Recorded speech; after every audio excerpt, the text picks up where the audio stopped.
UDPS viva! UDPS viva! UDPS viva! Viva! Viva! Viva!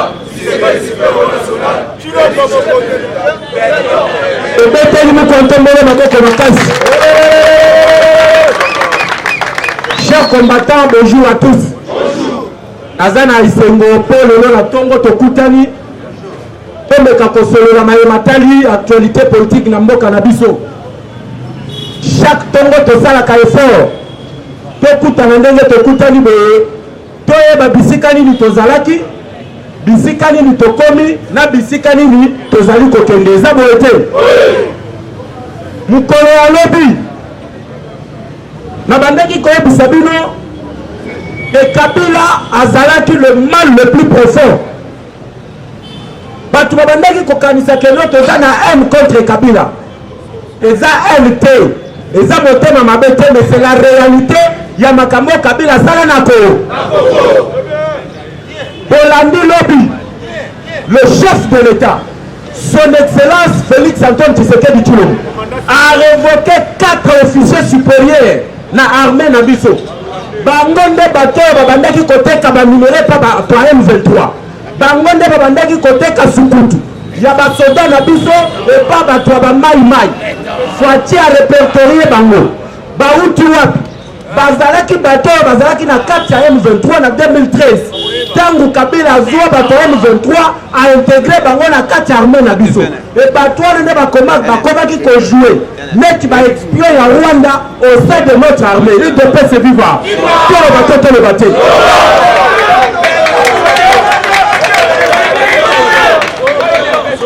Yango nanaki. Fati tango kembeki Angola. Ayebisi Joao Honoré. Kagame azana pesa wa mukaba FDL na kati ya Congo. Soka na pesa kota Congo na kotike na ya kota Congo. Menga pe na kolongo Congo na kokota Rwanda pe na koluka MVL.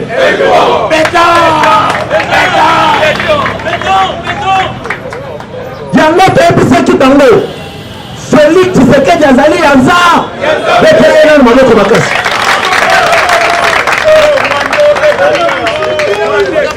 Alors que Rwandais basakani na biso pendant 21 ans, depuis le moment Laurent Désiré Kabila au pouvoir, bakomaki ba chef d'état-major na mboka na biso.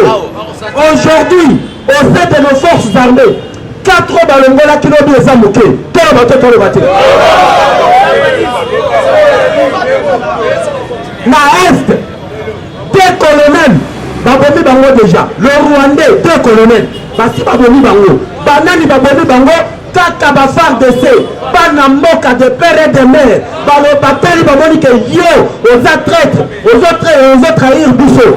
Kombo na yo Bumanazo.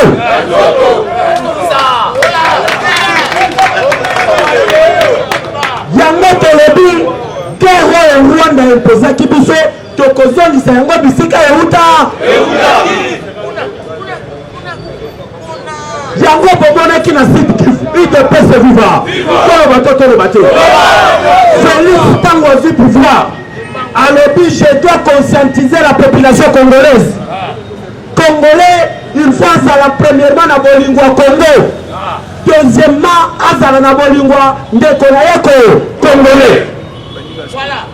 Yango omoni na site Kivu. Population ebimi na nzela. Batambeli bazalaki contre. Bitumbolo Rwanda azali composé biso. Basuki kaka na Congo te. Balobi toza prêt ya kuenvoyer Rwanda. Baketi na frontière ya Rwanda. Balobi Rwanda soki ameki ekozala lisusu armée te. Mais biso population tokuenvoyer Rwanda. Tokokomisa ngo 27e province ya République démocratique du Congo. Mbona loboko ngaba.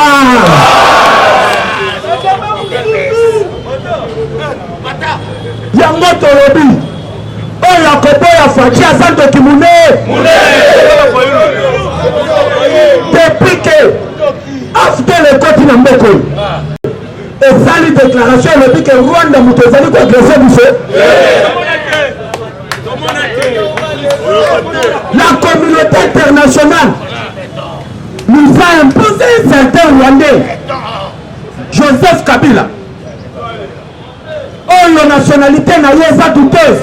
Bamususu balobi aza Tanzanien, bamususu balobi aza Rwandais. Bamema ye na mboka na biso avec un destin.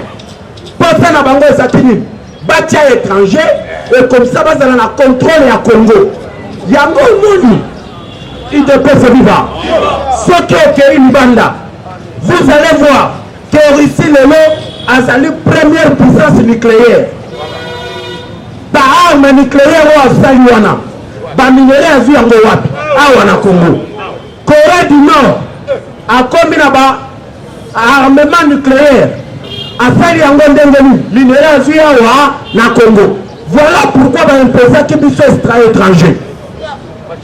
Et au moment où je vous parle, UDPS viva. Kabila moni que avec l'union sacrée. Oh, tu sais qu'il y a Zali Kokoboté. Ceux qui bâtissent l'union sacrée, Benge Zali Kokoboté, en 2023, Moutoko voté, Moutoko Kabila Kozala, UDPS viva. Yango, la joie qui m'attend, parce que nous étions agressés par le Rwanda. Tout le monde a dit que le Rwanda.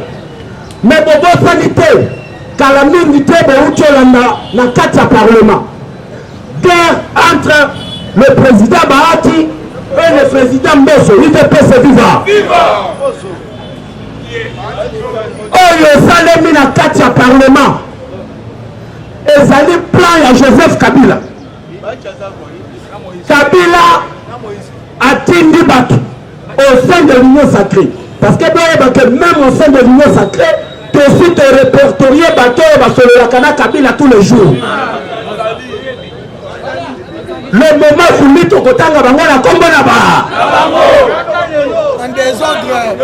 Moutoutou, on a allé soutenir chef de l'État, Azali n'a appris à tout sur le parlementaire de. La première chose,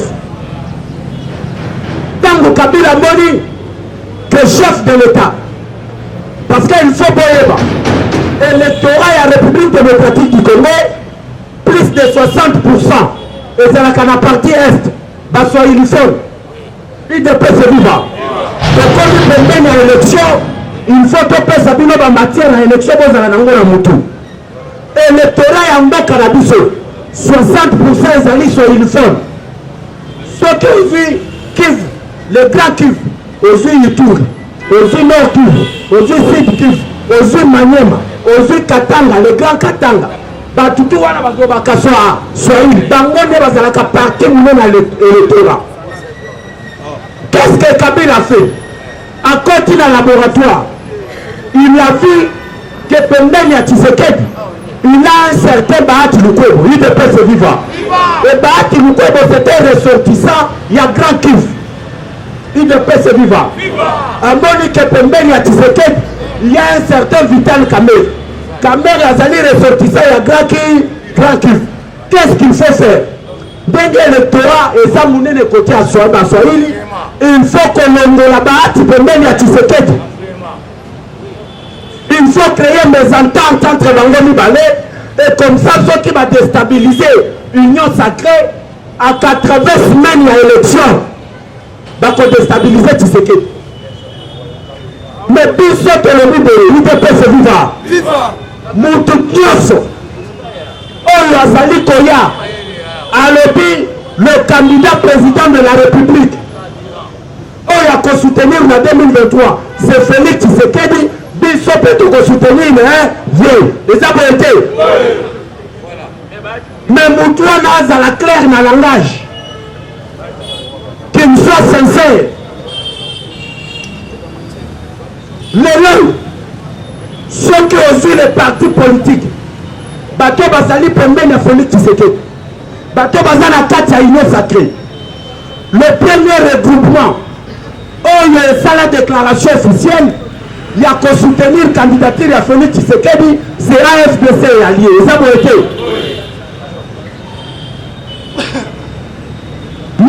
et Baat, ce sont les deux présidents, il y a deux chambres du Parlement. Tosengi Bango Boy. Kabila a toqué jamais Kosakana Nabilo. Vous avez voté. Bozala qui n'est pas Kabila. Bozoa qui n'est pas Kabila. Est-ce que nous sommes qui un jour à côté de comme président de l'Assemblée nationale? Est-ce que Baat a un jour à côté de comme président du Sénat? Mais c'est Félix Tshisekedi Moutou Salibino. Mais aujourd'hui, bazo instrumentaliser Bilo pour créer Oyotobengi. On a 4 unions sacrées de l'organisalité. Oyo Kabila Salatuana a financé ma député. Pour la la communauté internationale, que na 4 unions sacrées à Tshisekedi, Bazali Koyo Kanate. Et comme ça, tant que crise de Kokota, plan na bango ya ketoke de dialogue et salamini et Kokisama. Yango Tolobibo, l'UDPS viva. Jusqu'à la preuve du contraire. Baati n'a jamais fait une déclaration et a le but à soutenir Tshisekedi. A le but fort que le candidat n'a pas allé Félix Tshisekedi Tshilombo. Mbosope a le but candidat n'a pas allé Félix Antoine Tshisekedi Tshilombo. Mais Mouto est au Kokota n'a cessé. Kazali traître. A comme le parlementaire de Bouna Moukongona. Soutenons tous. Bateau Bazana Vision, Yakosunga UDPS. En 2023, tous en majorité parlementaire. Ils ont voté. Parce que Tokoki Kole mathématique au petit, Félix Tshisekedi sera réélu en 2023. Si comme Bitumbo Tozana Yango, et ça y a la majorité parlementaire.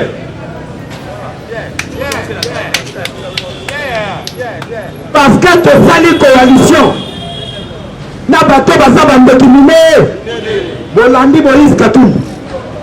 Lobby a condamné la loi électorale. À le but c'est un braquage. C'est un tripatouillage. Les lois, ils ne peuvent se vivre. Katumbi a connu son courage. Il y a rien au Congo. Mais Joseph Kabila Bengana Katumbi na Congo. Lambert Menda Yebisa Biso. Ce qui est mon incosse. Amoni Bameme Bazoya et Panaye. Et mon incosse a connu au Seka. Yeba que conséquent caution les ailes à Bolingote. Azane na petit à Kolia Bameme Nyo. Est-ce qu'on comprend le lot? Ce n'est pas l'amour du Congo, mais Basali Mikropanabango pour la Koïba minérale à Congo. On doit être unis derrière l'UDPS pour soutenir Bazali Pembe Mokozamboka. Nous sommes à 80 semaines des élections. Nous devons soutenir ceux qui sont derrière le chef de l'État. Baat Mukwebe est dans l'union sacrée, il doit avoir notre soutien. Mbosso est dans l'union sacrée, il doit avoir notre soutien. Ngopila est dans l'union sacrée, tant que Bazo parle la vision à Mokozamboka. Mais ceux qui nous doivent bimi la vision de Mokozamboka a commis adversaire politique na biso. Ndenge Katumbi a bimi a commis adversaire na biso. Ça veut dire que c'est là qui tangu Katumbi a côté qui est l'union sacrée. Mais tangu a bimi a commis adversaire na biso. Le lenge moko pe na bango. Que Basali dans la déclaration m'a bêté.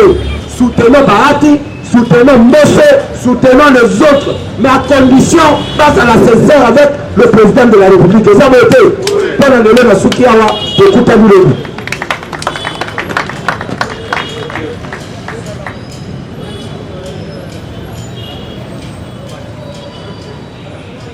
UDPS vivant! UDPS vivant! Je vais mettre le président Jeff Maboko Makasi.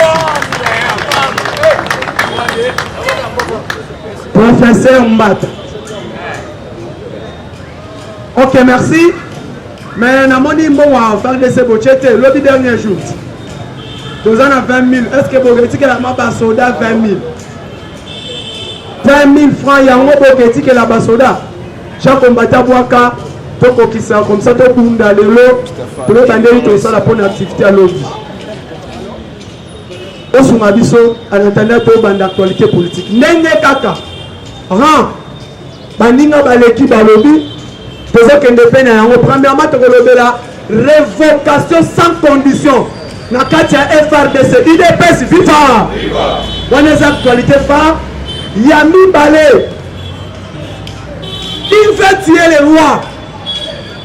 Le roi, c'est Félix Tshisekedi Tshilombo. À part Wana, donc il y a un volet diplomatique, téléphone, 1 heure du temps lobby, de 13h30 à 14h30, entre les deux présidents.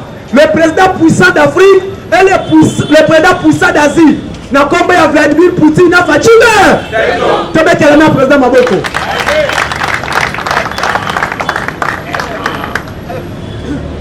À part Wana, donc la communication est arrivée à Pape. Je pense que les bandits déjà, ma sensibilisation, lobby, conférence de presse entre les ministres de la communication et un représentant du gouvernement en combat Patrick Mouya Yakate na église catholique. Ndeba point aux hommes de la Natango Alelo. Te bandit la première point. Tout va tuer les rois. Na Katia union sacrée. L'union sacrée est composée de plusieurs partis politiques. Mais dans les plusieurs partis politiques, il y a des grands regroupements. Aux forces, il y a union sacrée. Premier regroupement s'appelle IDPS et Alliés. Vrai ou faux? Oui. Deuxième regroupement s'appelle AFDCA. Il y a professeur Bahati Lukwebo. Troisième regroupement s'appelle MLC et Alliés. Nous avons un regroupement. Nous avons une union sacrée. Nous avons un joueur dans le terrain. C'est vrai. IDPS a un député provincial. Vrai ou faux? Vrai. AFDCA a un député national. Nous avons un député provincial et les sénateurs. Vrai ou faux? Vrai. MLC a un député national. Nous avons un député provincial. Vrai ou faux? Vrai. CRC, Yamoso, un député, non. Un sénateur, non. Un député provincial, non. Il n'est que lui-même, dans le parti politique, élu comme député national. Donc, qu'est-ce qui se passe? Nous avons attaqué le ministre de l'économie nationale. Ah, waouh! Le ministre de la marche départ d'ailleurs. On est allé fouiller l'information, véhiculer, fiable, na Charlotte Matite. Qu'est-ce qui ne va pas? Même le gouvernement, ils ont mon anaté. Qui bloque? C'est Kabila ou comment? Le président a lobby. Oye, quand ils sont bloqués, pendant que 14 milliards, ils ont côté le gouvernement. Le président a dit au ministre du Travail, mais il dit qu'il y a une grève dans le secteur du commerce. Pourquoi ils ont connecté le ministère du Travail? Nous sommes allés. L'arrêté de bloquer toutes les maisons de placement. C'est déjà à la table à ministre. Pour Kanga, qu'est-ce qui bloque? Le ministre a écrit au ministre des Finances. Ministre Samboko, l'inspecteur qui est dans le terrain, ministre des Finances a bon. Premièrement, le président de la République va accueillir enquête pendant qu'on soit Baba Thompson et Ya. Ils sont allés vérifier. Tout dans la base, il y a blanchissement des capitaux. Et ça, opérateur économique d'important à Thompson. Thompson, Olo, Saint-Charles, n'a tout dans la base, il y a bloqué dollar et matana pour blanchir l'argent. Maintenant, le ministre a écrit. Premièrement, d'abord, il faut qu'on bloque la société où était à Thompson à Kinshasa, à Congo. Pourquoi? À la base, il y a augmentation des prix. Le ministre a écrit avant qu'on importe, va bloquer la tête à l'issue. Sokimo, Oyabé Dachou, Congo Fiti, égal, Oeza égal, et Sosimex, ministre a dit pendant que Bazo Teka Biloko na bango Congo économie qu'on a stable. Là place faut qu'on moment donné bandeli. Place bancaire et bandit. Qu'est-ce qui s'est passé? Opérateur économique Bazou 7 millions de dollars. C'est une assemblée nationale. Corrompre ma député. Mais et ça qui bloque, Biloko et Oumeli moyen contre sa société. Terre et bandaki wana. Quel est l'appui? Jean-Marc Kaboul. Alors ouais, l'Assemblée nationale. Kaboul était coordonné à l'Union sacrée. Oh, on a regardé c'était bâti. Jean-Marc Kaboul a sauté cette Longolio. C'est lui qui a succédé à Bakei. Le président a dit, bon, à la place de Kaboul, bâti coordonne l'Union sacrée. La place, comme qui tenait 60. Il y a quoi si mes responsabilités. Dans les bandits. Oh, maintenant aujourd'hui. L'UDPS lui-même, aux élections, pour qu'on en est incapable, même au tricher, pour qu'on soit majorité ensemble de l'autre. Aucun parti politique qui y a encore à Kenda élection en ordre de disperser à gagner la majorité. On doit faire quoi? J'ai d'alliance avec quelqu'un qui est fort sur le terrain. Au hasard à base, au hasard implanté partout. Raison pour laquelle maintenant aujourd'hui, avec qui le président peut aller avec lui aux élections? Dans l'Union sacrée. Avec qui? Que son parti politique est mieux implanté dans la République démocratique du Congo. Non seulement. Avec qui? Qu'aujourd'hui Kabila, ce qui n'est pas lui tuer la politique à Congo. Or aujourd'hui, réglez à Katanga ma fixation mon ami. Allez-y comprendre. Quand on a présenté Katanga Bakei, bon la déclaration à Bango. Bakei, qu'est-ce qu'il faut faire? Il faut battre celui qui est allié de taille d'Afélix pour Kabola Bango. Politique, il y a FCC. Qui? Quand on passe Bahati, Keren, Kenon Bahati à l'Oua. Kabila Katumbi est parti. Bolandi Bango Lebi. Le bilan de Tshisekedi est engagé à ensemble.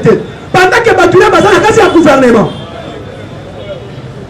Bahati dit, le bilan de Tshisekedi s'est partagé entre l'Union sacrée. Donc, Katumbi Bazali bloque na Kabila. Bazali bloque na Fayoulou. Bazali bloque na. Parce que Bahati Kaki. Bazali bloque na. Matata Pogno. Bloque. Quand l'Union sacrée, Katumbi entre encore un Kabila avec l'argent. Qu'est-ce qu'il fait? Il faut séparer entre les beaux frères. Parce que moi, quand la première dame, le même village que Bahati Lukwebo. Il faut séparer lié à l'Oua. Tu sais qu'il y a des Yemoko. Maintenant, qu'est-ce que nous devons faire pour que ça soit fort? Comment qu'on renverse le pouvoir? Pourquoi aujourd'hui, au lieu de l'UDPS, le 3 secrétaires général à mon parti politique va fidèle, pas Félix, et pas chef de l'État, MLC, UDPS et AFDCA, fallait pas Kangana. Comment est-ce qu'on va aller pour gagner les élections en 2023? Kabila entre distraction. Parce qu'aujourd'hui, cartographie de Mediosa Awa, pour quel exemple, combien d'engins sont dans combien de quartiers? 13. Et ça dans combien d'avenues? Combien d'avenues? Et ça dans combien? 13 quartiers. Combien de nombre d'avenues tu as habité? Comment est-ce que maintenant aujourd'hui on peut aller aux élections? Il faut maintenant qu'on crée. Chaque quartier est à la base électorale. Chaque quartier, base électorale. Et c'est comme ça qu'on peut accompagner le chef de l'État aux élections. Combien de machines dans combien de quartiers? Combien de Kimbatsé dans combien de quartiers? Pour éviter. Voilà comment on doit préparer les élections. Oh mais non! C'est lui qui est fort d'accompagner le chef de l'État aux élections à Est. Kokéi, dans Est, c'est le quoi de Bahati. Côté Ouest, Bakongo, Bandundu, Kinshasa, Wanakutu côté il est passé là non pour. Maintenant dans Est c'est qui? Dans Est c'est qui? Bahati Lukwebo. Bahati le plan de sortie économique. Bahati Lukwebo pas facile. Nous avons compté à bout, nous avons un secteur économique. Thompson on a pris on a yaote basomba ngomote avion on a simba bobiye kokita simba koto passeport bobiye kokita j'étais le ministre de l'économie avec Kabila et le président a touché tant a touché qui m'a comme poisson Saint-Charles c'est là où maintenant tout le monde fait Katelemi pourquoi basam et je vous dis l'ordonnance est entre la table la même chef de l'État nous le connaissons kokita qui fait que nous faisons la base. Il n'y a pas de continuer la distraction. Laissons maintenant la distraction et aider le chef de l'État Nani Aligny Fachi, Nani Aligny Ete. Les Kabilistes là aujourd'hui. La personne chassée c'est Kabila. C'était battre le peuple. Pourquoi Fachi va proclamer président Lelo? C'est qu'il y a Béatrice Lobi, avec un vice-chef de l'État. Kabila a dit Banda Lelo, moi je suis loin. Aujourd'hui, son parti mieux implanté 124 députés provinciaux, 43 députés nationaux, 17 sénateurs, 3 politiques de l'Assemblée nationale et un gouvernement. Batounaïa va démontrer du saut. Ils ont travaillé. Le lot qui est dans le ministère de la Finance. La route est ici. Le ministère de l'Agriculture à comment Nicolas Kazan ne veut pas décaisser l'argent. Inspecteur du ministère à travail dans le contrôle. Papa pour ma sous-traitance. Ministre à travail à bon qu'on décaisse l'argent. Ministre à finance. Armée nationale Basali. Commande à Boyaki. Jusqu'à présent à Télémi, pas question, l'argent était décaissé. Au juste maintenant, Nicolas Kazadi, argentin congolais. Excellent ministre. Mais pourquoi pas le ministère de chef de l'État, Mango et Zokota en retard. D'autres projets et quotas qu'on doit réaliser dans le cadre du gouvernement. Jusqu'aujourd'hui, le ministre de la Finance a voulu qu'on décaisse le mot.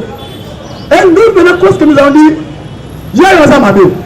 Journal de mise en réponse entre le ministre, on va toujours évoquer l'économie. Jean-Marie Kalumba. Un ministre Nicolas Kassel qui simule l'intérim. Au moment du bateau, et qu'on peut s'en raison. Bateau, on y a besoin la base comme matabilo que prix na dollar. Et ça, c'est opérateur économique. Ngai to baba na bango na bisi bango to benga na bango. Kanga société il y a des chou. Socimex, Congo Fiti, pas victoire, pas importer les sous Thomson ceux qui peuvent qu'on y a monté allié en retard. Et nous bongo. Ça à la base il y a blanchiment de capitaux. Et il a cité des banques, Ecobank, BGF Bank, Raobank, très bien merci. Et Zamba Bank Oyo, et collaborer n'a pas tout importer Thomson, n'a pas besoin de blanchiment de capitaux. Le col a commis les Kangama, n'a pas de confiance, va députer l'argent pour me chasser. Monsieur le ministre, Yokanga, et ministre Azolo, Armino, moi, on va converser le tel jour. Sera une montée de 15 millions de dollars américains. S'il était volé, qu'est-ce qu'il devait faire? Or, maintenant, aujourd'hui, on doit président Akanga Bankouana. Et ces sociétés, Talabango va changer de prix à biloko par jour, même 2 fois. Même combien de fois? 3 fois. Socimex, Congo Fiti, égal, et sentiment et abedachou. Aujourd'hui maintenant, un message à division. L'Union sacrée va infiltrer, va fragiliser. Aujourd'hui, le président de la République, il connaît Est. Grâce à ma proche, le président était informé, Fatih. Quoi Oyo, place Baïbe la Kambongo. Quoi Oyo, place Kere Utaka. Grâce, maintenant qu'est-ce qu'il pense? Comme Bati est de l'Est, Aïebi Est. Il faut séparer parce que le lot on a mis 4 officiers, mais ce n'est pas 4 officiers. Président peut se faire une semaine. Soldat nous sont tous à Rwanda, l'armée à Sani Ami Momolela. Avant qu'il y ait Achille, soldat nous sont à Rwanda, Salani, alors nous allons voir. Ceux qui ont le n'a quoi agir et qu'on a trop tard. Ni nous sommes à Kati. Le président de la République travaille avec 2 Kataniers forts. Le Kati gouvernement qui va ça. Et Patrick Mouyaya. Ni nous sommes ces awana. Tu as ARPT, tu as fait fête. Voilà qui fait vrai. Voilà qui fait lobby. Pas le problème à unité. Unité, c'est la nuit. Tu penses de quoi? Tu as évité. Est-ce que unité est où tu as Ukraine?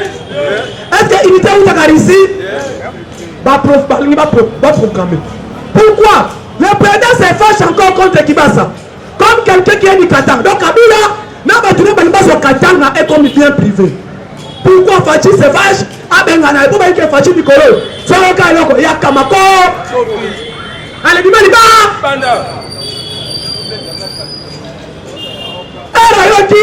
Asilika. Comme Nicolas Fachi Soko Meki, au moment où on fait ça l'entraînement pour le Kobuka Kagame 1000.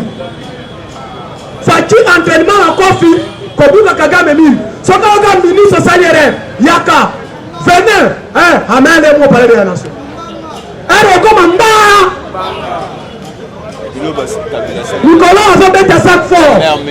Merci Nicolas. Mais tu as fait pas profiter de quoi carburant Fachati. C'est bon ça. Oh, il y a Nicolas Kazak. Aussi, le ministre. On a signé Nicolas Kazak. Aussi Kibasa. Aussi Patrick. Tous ces ministres-là. Avant Naka va travailler. Il y a des ministres. C'est parmi les ministres qui travaillent pour nous soutenir Fachi pour la hausse des prix et ça les matin. Parce que carburant, ceux qui ont maintenu ce matin. Mais les gens ne veulent pas dire ça. Président Ayoki a RPTC fake miyibi. Fake miyibi. Fake miyibi. Fachi alobi boy. Anga balobi ministre aleke contredire bango. Alobi unité eza na droit combattre na Congo. Et ça information le kuta. Mais qu'est-ce que la police attend pour arrêter la fake? Et nous sommes Fachi, vous avez flexible n'était pas miyibi wana. Ces gens-là fake wana faut écouter. Fake wana, association des patrons des étrangers, sont des grands voleurs. Fake ayant aidé Congo. Fake wana ba y'a pas piller Congo. Ensemble là ba patronat na bango. Yango to sengi Fachi. Créer une nouvelle chambre de commerce. Ravir ces opérateurs économiques étrangers là. Quoi? Certificat d'exploitation. Zangi ça n'a pas congolais. Et puis mutu ayabi opérateur économique wana. C'est pas tout. Président, Yokamo Abaluana. On ne se voyait du sapon à faire Kanga Yango. Et il a dit faire qu'on a pas Kanga Yango Babou Yango. Ça qui fait que profiter l'économie en banque de dans la stabilité. Pendant que fait que Zali, permis d'exploitation, il y a Thompson, il y a Losso, il y a Massanou, il y a Semoul, nous devons porter nos Indiens libanais. L'économie en banque de la stabilité. Raison pour laquelle le président de la République, Kanga Yango. Et si ça ne tient même pas, nommer un premier ministre qui connaît ce terroir. Parce que tu as dit, sans maison, mais ça va moi biberon. Sans maison, mais ça va moi biberon. N'a pas dit ce qu'on dit de l'équipe. Moi, il y a qu'un témoignage. Avec sa communication pour arriver à Pape. N'a pas hasard de ça. Qu'est-ce que Patrick Mouya nous a informé? Patrick Mouya a le le président de la République, la décision du Conseil des ministres. La décision du Conseil des ministres sur la proposition, le Conseil supérieur de la défense a entendu et le président ordonne. Il y a qu'on mettre 4 officiers supérieurs. Il y a 4 armées du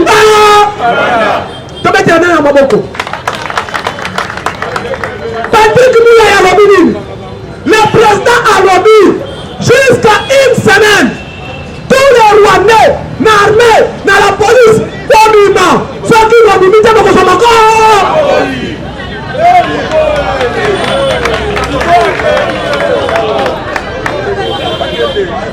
Et comme ça la fatigue, le peuple congolais, tout le monde est dans le Minaï, Congo et Mani Rukanga, tout le monde est en terre. Tout le monde est dans le Minaï, Congo et Mani Rukanga, tout le monde est en terre. Tout le monde est dans le Minaï, Congo et Mani est paix. Et ça est là. Tout le monde est dans Congo et Mani, Faïl Martin, on va être là. Nakati armée. Il n'est pas suffisant. Dans Omani, le ministre de la communication, nous y a été plus loin. Omani, les 2 gouverneurs militaires, on a ça homme fort, basé pour incarner le visuel chef de l'État. Mais non, qui ceux qui m'ont lobby, faut-il pas à lobby d'accord?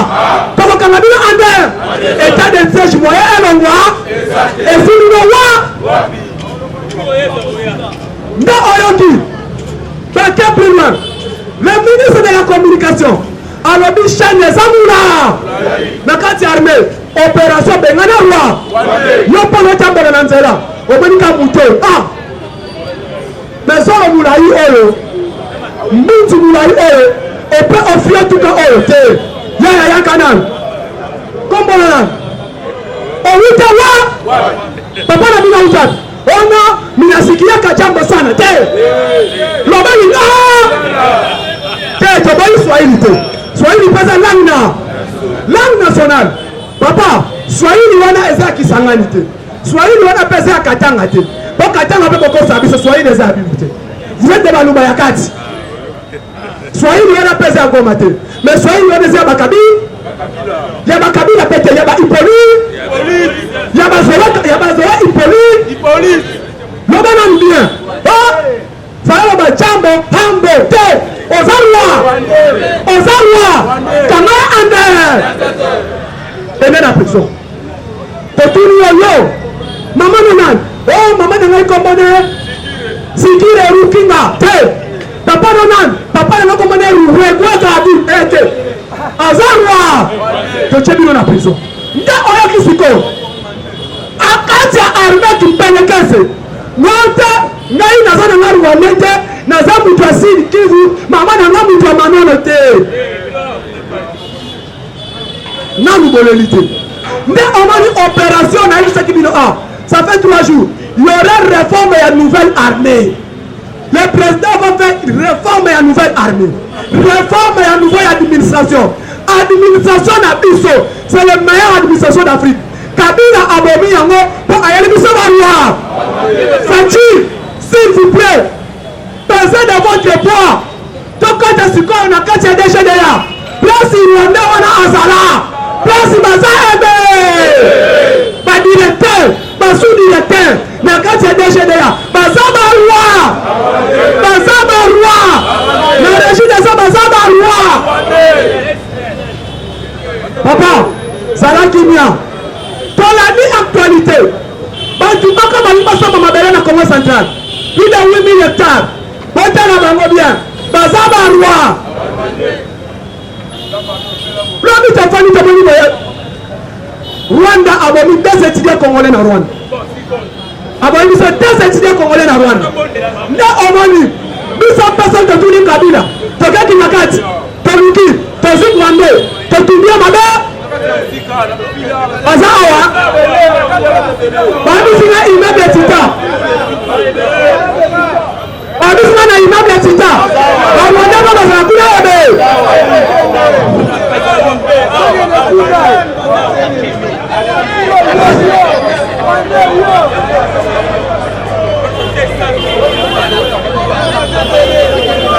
UDPS viva! UDPS viva! UDPS viva! Combattez s'il vous plaît. Awa Rwanda c'était. Rwanda azana kombe kuna. Na imabe opa Rwanda sali. Ba Rwanda. Toko de tolu kata kwa bango.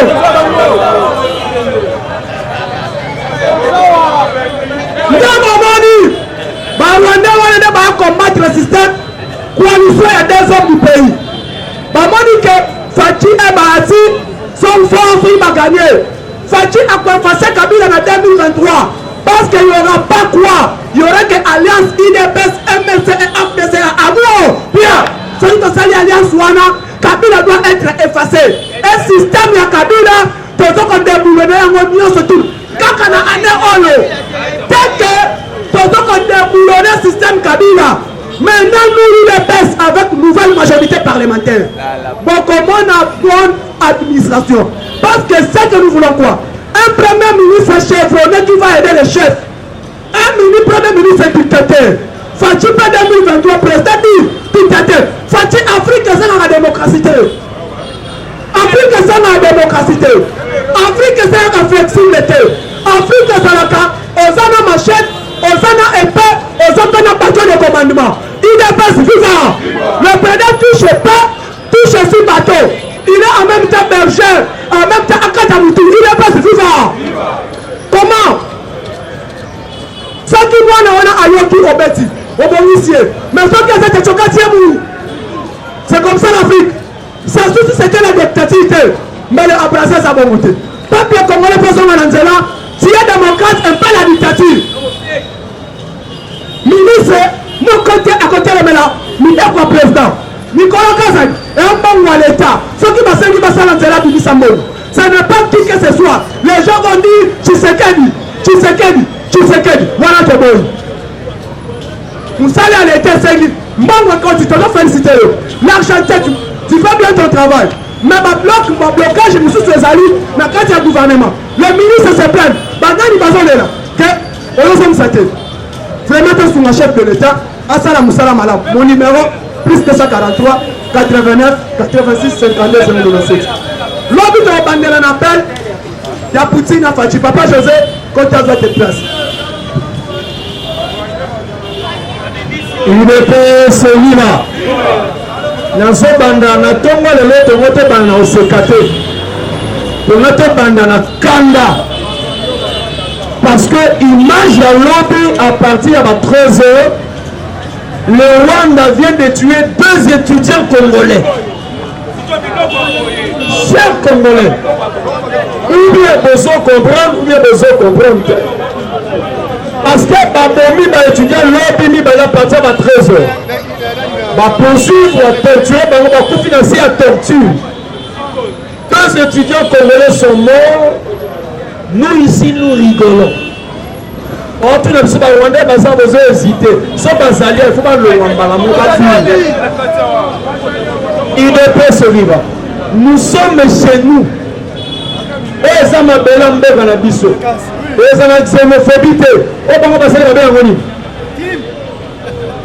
Parce qu'il y a bien droit de l'homme. Ah, mais droit